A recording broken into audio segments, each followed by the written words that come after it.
నమస్కారం ఘంటారావానికి స్వాగతం. ముందుగా ప్రధాన అంశాలు. పోచారం ప్రాజెక్టుకు పొంచి ఉన్న ముప్పు, ప్రమాదకర స్థాయిలో పోటెత్తిన వరద.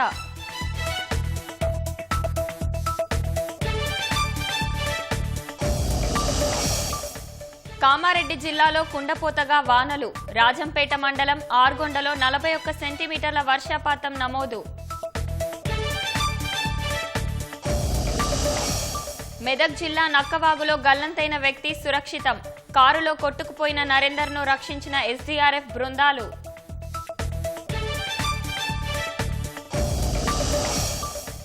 ట్రంప్ సుంకాలపై అమెరికా ఆర్థికవేత్త జెఫ్రే షాక్స్ విమర్శలు, భారత్ను బెదిరించి విజయం సాధించలేరని వ్యాఖ్య.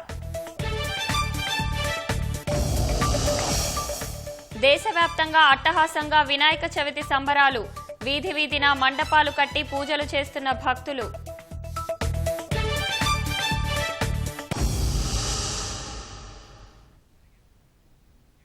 కామారెడ్డి జిల్లాలో వర్షం బీభత్సంపై మరిన్ని వివరాలు మా ప్రతినిధి జైపాల్ను అడిగి తెలుసుకుందాం.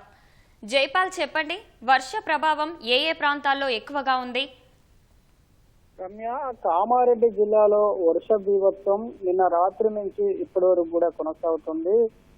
జిల్లాలోని రాజంపేట మండలంలోని ఆరుగొండలో 41.8 సెంటీమీటర్ల వర్షపాతం నమోదైంది. ఎన్నడూ లేని విధంగా ఈ వర్షపాతం నమోదైందని చెప్పేసి అయితే అధికారులు చెప్తా ఉన్నారు. అదేవిధంగా బిక్కనూరు, అదే నాగిరెడ్డిపేట, పాల్వంచ, తర్వాత లింగంపేట, నిజాం సాగర్ ఈ మండల బేరిపేట మండలంలో కూడా భారీ వర్షం కురుస్తుంది. భారీ వర్షానికి కామారెడ్డి పట్టణంలోని లోతట్టు ప్రాంతాలన్నీ జలమయమయ్యాయి. ముఖ్యంగా హౌసింగ్ బోర్డు కాలనీ, అదేవిధంగా జిఆర్ కాలనీలో వరద నీరు భారీగా వచ్చి చేరింది.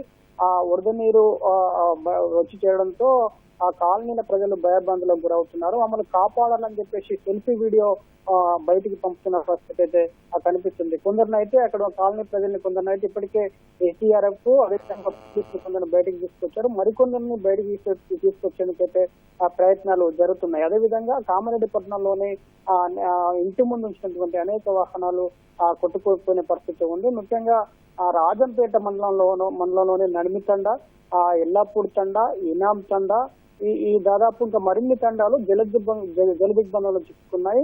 అక్కడ ఉన్నటువంటి ప్రజలు సాయం కోసం ఎదురు చూస్తున్న పరిస్థితి అయితే కనిపిస్తుంది.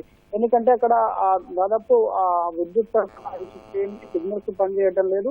ఆ తండా ప్రజలు ఆ భయానక పరిస్థితిలో వాతావరణంలో ఉన్నట్లయితే కనిపిస్తోంది. మమ్మల్ని కాపాడాలని చెప్పేసి ఆర్తనాదాలు వినిపిస్తున్న పరిస్థితి అయితే ఉంది. ఇప్పుడు కొంతమంది అయితే ఎస్డీఆర్ఎఫ్ సిబ్బంది ఆ నడిమి తండాకైతే వెళ్లారు. అక్కడ ఉన్నటువంటి ప్రజలు కొంతమంది ఇళ్లపైకి ఎక్కి నిరీక్షిస్తున్నారు సాయం కోసం. వారిని కాపాడేందుకైతే ముమ్మరంగా రెస్క్యూ ఆపరేషన్ నిర్వహిస్తున్నారు. చెప్పండి జైపాల్, కామారెడ్డి జిల్లాలో ఎంత మేర నష్టం వాటిల్లింది? కామారెడ్డి జిల్లాలో అయితే ఇటీవల వారం రోజుల క్రితం కురిసిన వర్షాలకు దాదాపు వేలాది ఎకరాల్లో పంట నష్టపోయింది. నాగిరెడ్డిపేట, జుక్కల్ నియోజకవర్గంలో వరి, అదేవిధంగా సోయాబీన్ పంట నష్టపోగా ఇప్పుడు రాజంపేట, బీబీపేట, కామారెడ్డి, నాగిరెడ్డిపేట, లింగంపేట, నిజాం సాగర్ మండలాల్లో దాదాపు వేలాది ఎకరాల పంట నీట మునిగింది. అయితే ఇప్పటికే నిండి ఉన్న చెరువులు అలుగు పోస్తుండడంతో అవన్నీ కూడా ఆ నీరంతా కూడా పంట పొలాల్లోకి వెళ్ళి పారుతున్న పరిస్థితి ఉంది. దీంతో పంట పొలాల్లో ఇసుక మేటలు వేసింది. ఆ వేలాది ఎకరాల్లో అయితే పంట నష్టపోయిందని చెప్పేసి ఈ వరద ప్రవాహం తగ్గిన తర్వాత అధికారులు పంట ఎంత మేర నష్టం జరిగిందని చెప్పేసి వెల్లడించే అవకాశం అవుతుంది. అదేవిధంగా వ్యక్తిగతంగా ఆ లోతట్టు ప్రాంతాల్లోనే ప్రజలైతే ఆ నిత్యావసర వస్తువులు తడిసిపోయాయి. బియ్యము అంతా కూడా నీటిలో కొట్టుకుపోయిన పరిస్థితి ఉంది. వారందరూ కూడా కొన్ని మండలాల్లో వర్షం తగ్గిన చోట ఇళ్ల నుంచి నీరుని బయటికి పంపించే ప్రయత్నం చేస్తున్నారు. మరికొంత అయితే ఇంకా జలదిగ్బంధంలో ఉన్నటువంటి పరిస్థితి అయితే కామారెడ్డి జిల్లాలో ఉంది. వాగులు పొంగి ప్రవహిస్తుండటంతో రోడ్లపైకి వరద కారణంగా ఎక్కడెక్కడ వాహనాల రాకపోకలకు అంతరాయం ఏర్పడింది. రమ్య, వాగులు వంకలు పొందుతుండటంతో కామారెడ్డి జిల్లా ఎల్లారెడ్డి మండలం లక్ష్మణపూర్ వద్ద ఉదయము రోడ్డు తెగిపోయింది. దీంతో దాదాపు 10 గ్రామాలకు రాకపోకలు నిలిచిపోయి. అదేవిధంగా పాల్వంచ మండలంలో వాగులు పొంగి పొర్లుతుండటంతో అక్కడ ఆయా గ్రామాలకు ఆ రాకపోకలకు అంతరాయం ఏర్పడింది. అదేవిధంగా ఆ బిక్కనూరు శివార్లోని 44వ జాతీయ రహదారిపై నుంచి వరద నీరు ఉధృతంగా ప్రవహిస్తుండటంతో దాదాపు అక్కడ ఇప్పుడు ప్రస్తుతం అయితే వాహనాలు నెమ్మదిగా కొనసాగుతున్నాయి. ఉదయం అయితే వాహన రాకపోకలకైతే అంతరాయం ఏర్పడిందని చెప్పొచ్చు. అదేవిధంగా కామారెడ్డి పట్టణంలోని అనేక కాలనీలకైతే రాకపోకలు నిలిచిపోయి ఎక్కడ కూడా జనజీవనం పూర్తిగా స్తంభించిపోయింది. ఎన్నడూ లేని విధంగా కామారెడ్డి పట్టణాన్ని వరద చుట్టుముట్టిందని చెప్పొచ్చు. అదేవిధంగా తలమట్ల గ్రామ శివారులోని రైల్వే పట్టాల కింద భారీగా వరద నీరు వచ్చి చేరింది. వరద నీరు కారణంగా రైల్వే పట్టాల కింద ఉన్నటువంటి కంకర కొట్టుకుపోయి వరద నీరు కిందికెళ్లి ప్రవహిస్తుంది. దీంతో దాదాపు కామారెడ్డి మీదుగా వెళ్లే అనేక రైళ్లను పూర్తిగా రద్దు చేశారు. పలు రైళ్లను దారి మళ్లించిన పరిస్థితి ఉంది. ఈ నేపథ్యంలోనే అధికారులు రేపు కూడా భారీ వర్షాలు కురిసే అవకాశం ఉందన్న అధికారులు పూర్తి స్థాయిలో అప్రమత్తమయ్యారు. కామారెడ్డి కలెక్టరేట్ నుంచి జిల్లా కలెక్టర్ ఆశిష్ సాంగ్వాన్, ఎస్పీ రాజేష్ చంద్ర ఎప్పటికప్పుడు వరద పరిస్థితిని అయితే పర్యవేక్షిస్తున్నారు. ఎక్కడ కూడా సహాయం కావాలన్నా కూడా SDRF సిద్ధంగా ఉన్నారని చెప్పేసి ఆ ప్రజలకు చెప్తున్న పరిస్థితి ఉంది. అయితే కొన్ని చోట్ల ఆ విద్యుత్ సరఫరాకు అంతరాయం ఏర్పడంతో ఎక్కడ కూడా సమాచారం అందడం లేదు. ఎక్కడ ఏ తండాల్లో ఏ గూడల్లో ప్రజలు ఎక్కడ చిక్కున్నారో అయితే కొంతమేర సమాచారం అందడంలో లోపం జరుగుతుందని చెప్పొచ్చు. రాజంపేట మండలంలో నడిమి తండాలో ఇప్పటికైతే దాదాపు 5 చిక్కుకున్నట్టు మనకు సమాచారం ఉంటుంది. వారిని కాపాడేందుకు రెస్క్యూ ఆపరేషన్ అయితే కొనసాగుతోంది. ధన్యవాదాలు జైపాల్.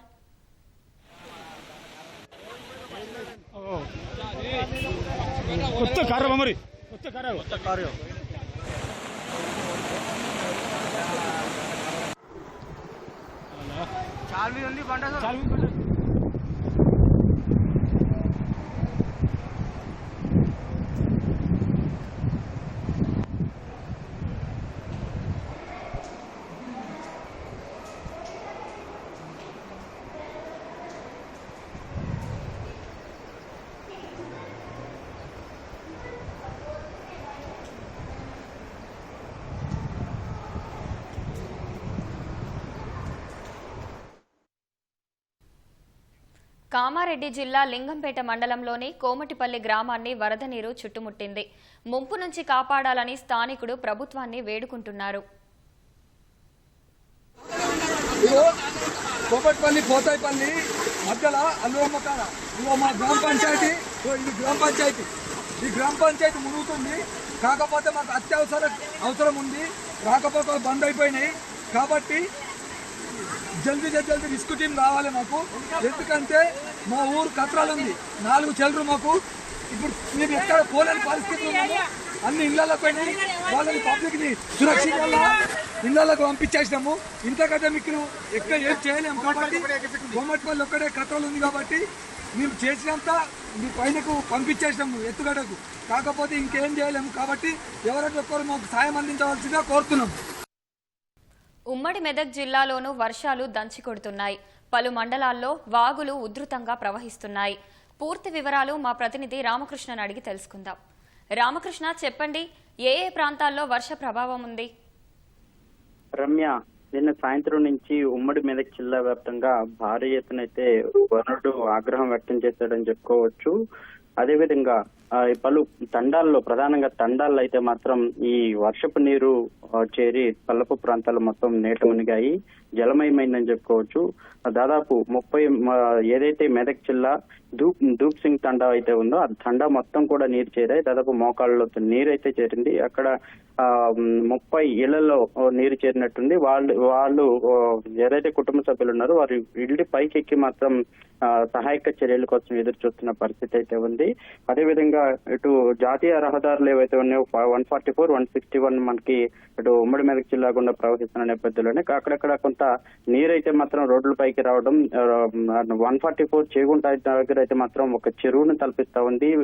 దానికి ఆ నేపథ్యంలోనే మొత్తం రాకపోకలైతే అటు హైదరాబాద్ కావచ్చు, ఇలాగా మెదక్ చేగుంట వైపు వచ్చే వాహనాలు మొత్తం పూర్తి స్థాయిలో నిలిపివేశారు.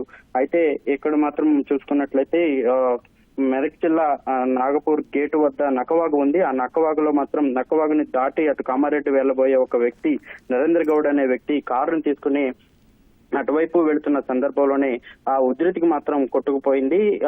స్థానికులు గుర్తించి అధికారులకి సమాచారం ఇవ్వడంతో ఎస్డీఆర్ఎఫ్ బృందం అయితే రంగంలోకి దిగి వారిని అయితే మాత్రం ఆ నరేంద్ర గౌడ్ అయితే మాత్రం క్షేమంగా బయటికి తీసుకొచ్చిన పరిస్థితి అయితే ఉంది. ఇప్పటి వరకు ఈ మొత్తంగా ఈ దాదాపు 350 మంది ఉమెన్స్ డిగ్రీ కాలేజీ మెదక్ లో ఉన్నటువంటి స్టూడెంట్స్ అయితే మాత్రం రామాయణపేట చెందినటువంటి అగ్నిమాపక సిబ్బంది అయితే మాత్రం ఈ వరద నీరైతే చేరుకుంది. ఆ హాస్టల్ చుట్టూ ఉన్న నీటిలో నుంచి క్షేమంగా 350 మందిని అయితే బయటికి తీసుకొచ్చిన పరిస్థితి అయితే ఉంది. అలాగే మెదక్ లోని బీసీ కాలనీ, బాలాజీ నగర్ కాలనీలోని రామాయణపేట ఏదైతే ఉందో అక్కడ ఈ 2 కాలనీలు ఉన్నాయి. ఈ 2 కాలనీలో 10 మందిని అయితే సురక్షితంగా ఈ లోతట్టు ప్రాంతం ఏదైతే ఉందో వాళ్ళని అయితే 10 మందిని తీసుకొచ్చారు. అలాగే రామాయణపేటలోనే SC and ST welfare colony hostel అయితే ఉంది. ఆ హాస్టల్లో 80 మంది స్టూడెంట్స్ అయితే ఉన్నారు. ఆ హాస్టల్ చుట్టూ కూడా నీళ్లు రావడంతో ఆ 80 మందిని కూడా ఈ రామాయణపేటకు చెందినటువంటి అగ్నిమాపక సిబ్బంది అయితే బయటకు క్షేమంగా తీసుకొచ్చారు. మొత్తంగా చూసుకున్నట్లయితే ఇప్పుడు ఉమ్మడి మెదక్ జిల్లా వ్యాప్తంగా వరుణులు అయితే కొంత శాంతించినట్టు కనపడుతుంది. సంగారెడ్డిలో అయితే మాత్రం ఒక అరగంట నుంచి కూడా పూర్తిగా వర్షం తెరిపినిచ్చింది. ఇప్పుడిప్పుడే మాత్రం ప్రజలైతే మాత్రం ఇళ్ల నుంచి బయటికి వస్తున్న పరిస్థితి అయితే ఉంది. రమ్య, ధన్యవాదాలు రామకృష్ణ.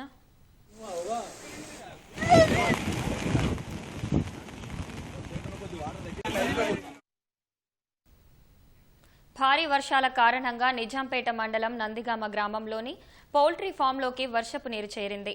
సుమారు 10,000 కోళ్లు మృతి చెందాయి.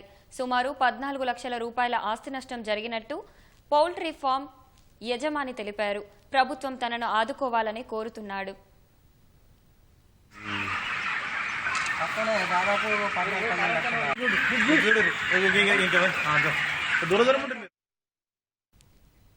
సిరిసిల్ల జిల్లాలోని గంభీరావుపేట సమీపంలో గేదెలను మేపేందుకు వెళ్లి ఎగువ మానేరు వద్ద 5 వ్యక్తులు చిక్కుకున్నారు.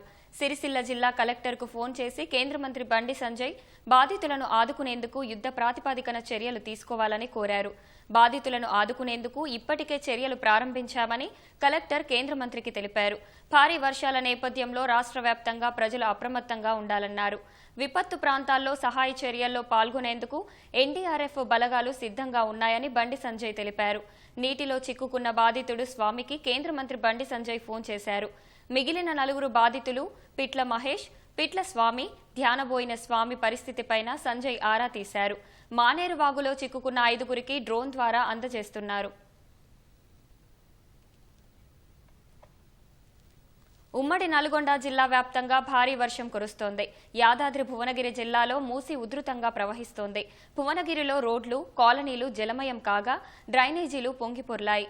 మరోవైపు భువనగిరి చిట్యాల ప్రధాన రహదారిపై నాగిరెడ్డిపల్లి వద్ద లో లెవెల్ వంతెనపై భారీగా వరద ప్రవహిస్తోంది. దీంతో అధికారులు ఇరువైపులా బ్యారికేడ్లు ఏర్పాటు చేశారు. దీంతో 2 కిలోమీటర్ల మేర వాహనాలు నిలిచిపోయాయి.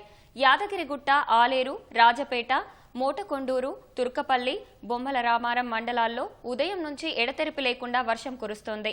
యాదాద్రి జిల్లా భువనగిరిలో 14.93 సెంటీమీటర్ల వర్షపాతం నమోదైంది.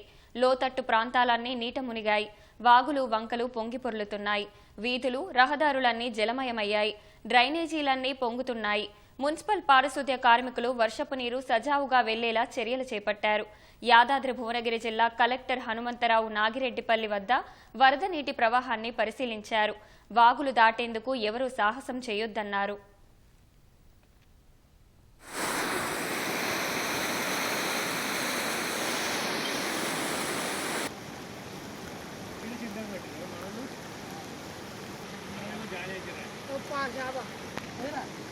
పట్టుకోబో.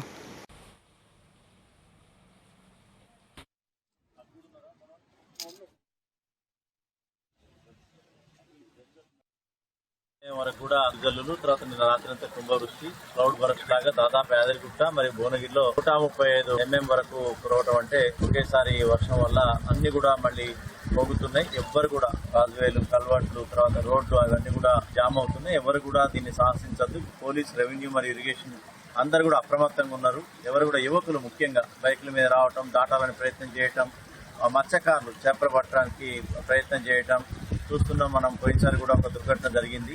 కాబట్టి తల్లిదండ్రులు కూడా మీ పిల్లలు ఎటుపోతున్నారు ఈ వర్షాకాలం, ఈ యొక్క వరదలలో గమనించుకోండి. ఈ గొర్రెలు కాసేవాళ్ళు, బర్రెలు కాసేవాళ్ళు కూడా కొంత వెళ్లకుండా ఇంటి పట్టునే ఉండాలని మనం చేస్తున్నాం. ఎగువన కురుస్తున్న వర్షాలకు యాదాద్రి భువనగిరి జిల్లాలో వాగులు వంకలు పొంగి పొర్లుతున్నాయి. కుంటలు, చెరువులు జలకలను సంతరించుకున్నాయి. వలిగొండ మండలం సంగెం సమీపంలోని భీమలింగం వద్ద మూసీ నది లో లెవెల్ బ్రిడ్జిపై నుంచి ఉధృతంగా ప్రవహిస్తోంది. లో లెవెల్ బ్రిడ్జికి ఇరువైపులా పోలీసులు బ్యారికేడ్లు ఏర్పాటు చేసి వాహనాల రాకపోకలను నిలిపివేశారు. వాహనదారులు ప్రత్యామ్నాయ దారుల్లో వెళ్తున్నారు. మూసీ ఉధృతంగా ప్రవహిస్తుండటంతో పరిసర ప్రాంతాల ప్రజలు అప్రమత్తంగా ఉండాలని అధికారులు సూచించారు. జయశంకర్ భూపాలపల్లి జిల్లాలో ఎడతెరిపి లేకుండా కురుస్తున్న వర్షానికి సింగరేణి ఓపెన్ కాస్టులో బొగ్గు ఉత్పత్తికి అంతరాయం ఏర్పడింది. భూపాలపల్లి సింగరేణి డివిజన్లోని కాకతీయ గని 2, 3 ఉపరితల గనుల్లో ఒక షిఫ్ట్ కూడా నడిచే పరిస్థితి లేకపోవడంతో బొగ్గును తరలించే వాహనాలు ఎక్కడికక్కడే నిలిచిపోయాయి. వర్షంతో ఉపరితల గనుల క్వారీలన్నీ బురదగా మారాయి. కోల్ బెంచుల్లోకి వరద నీరు చేరడంతో బ్లాస్టింగ్ చేసే అవకాశం లేకుండా పోయింది. దీంతో బొగ్గు ఉత్పత్తికి సంబంధించిన పనులన్నీ నిలిచిపోయాయి.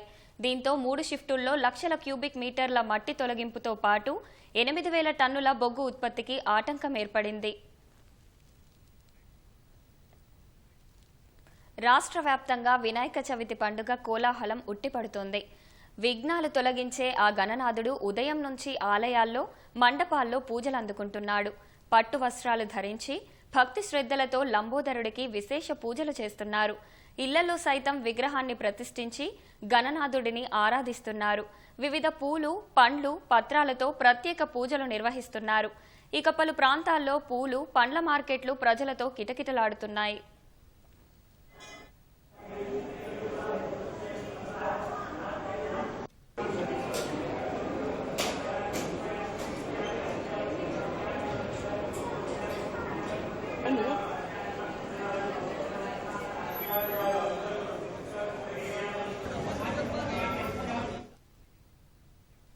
తెలుగు ప్రజల మనసు గెలిచిన ఈటీవీ నేటితో 30 ఏళ్లు పూర్తి చేసుకుంది. ప్రేక్షకులు మెచ్చే కార్యక్రమాలతో ఆదరాభిమానాలు చూరగొంది. ప్రజల అభిరుచులను గుర్తిస్తూ, గౌరవిస్తూ జనరంజకంగా సాగిపోతుంది. సుదీర్ఘ ప్రస్థానంలో ఎన్నో మైలురాళ్లను అధిగమించిన మనందరి టీవీ 3 దశాబ్దాల పండుగను ఘనంగా నిర్వహించుకుంది.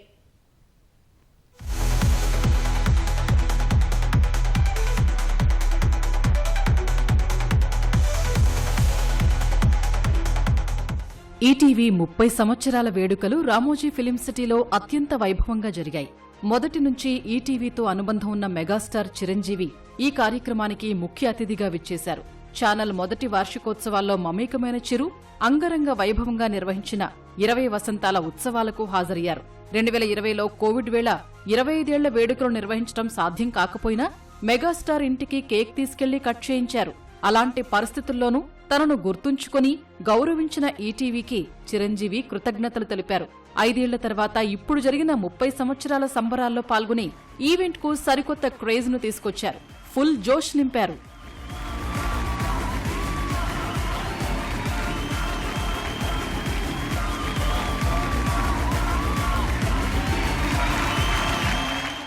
ఈటీవీ 30 ఇయర్స్ స్పెషల్ కేక్ ను మెగాస్టార్ చిరంజీవి కట్ చేశారు. ఆ తర్వాత దర్శకేంద్రుడు కె రాఘవేంద్రరావు, ప్రముఖ నటులు మురళీమోహన్, అలీ, నిర్మాత శ్యాంప్రసాద్ రెడ్డి, రామోజీ గ్రూప్ సంస్థల సీఎండీ కిరణ్ కు శుభాకాంక్షలు తెలియజేశారు.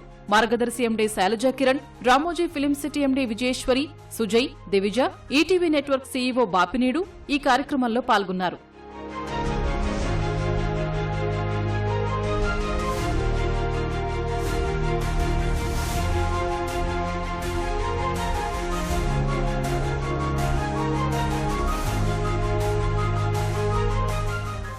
వేడుకల్లో పాల్గొన్న నటీనటులు, దర్శక నిర్మాతలు, సాంకేతిక నిపుణులు, ఉన్నతోద్యోగులు ఈటీవీ ప్రయాణంలో భాగస్వాములు కావడంపై హర్షం వ్యక్తం చేశారు.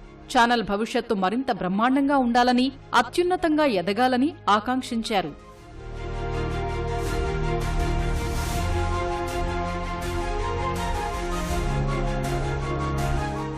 తెలుగు ప్రేక్షక దేవుళ్ల దీవెనలే బలంగా, సిబ్బంది కృషే బలగంగా ఈటీవీ ప్రయాణం నిర్విరామంగా సాగుతోంది. ఇలా సాగిపోతూనే ఉంటుంది.